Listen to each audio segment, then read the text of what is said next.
After succumbing to another defeat in the second ODI, Sri Lanka have surrendered the series with one game left on the tour of India in Thiruvanandapuram on Sunday, 15th January. The visitors will be disappointed with their showing in the second game at Eden Gardens, where they got off to a decent start with the bat before a collapse in the middle overs saw them rolled over for a mere 215.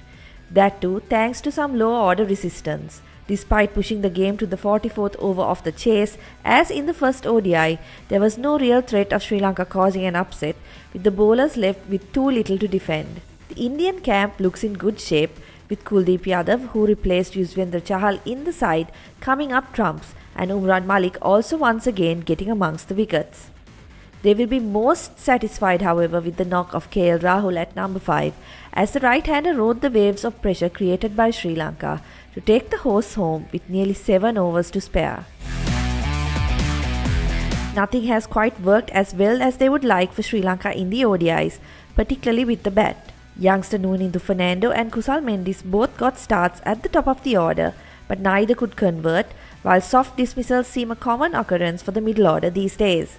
The batters saved face thanks to a ton by skipper Dasun Shanaka in the first ODI, but without that big innings, the batting fell flat in the second game, exposing the frailties Sri Lanka will need to address if they are to be competitive in ODI cricket this year.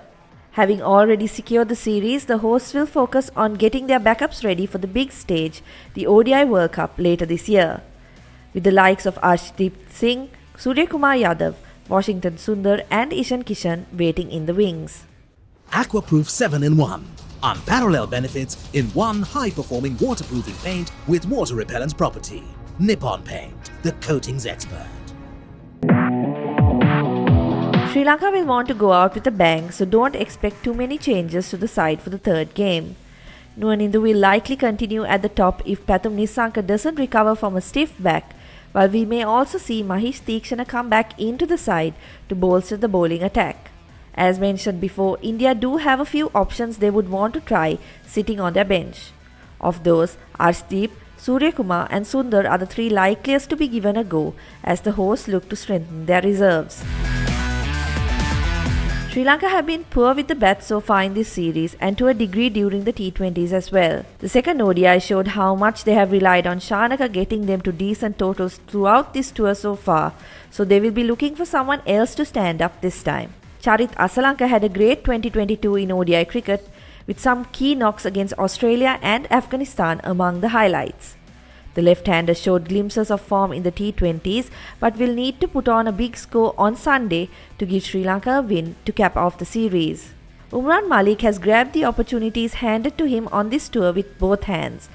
The quick has unsettled the Sri Lankan batters with his pace and has consistently been among the wickets, a promising sign for the hosts.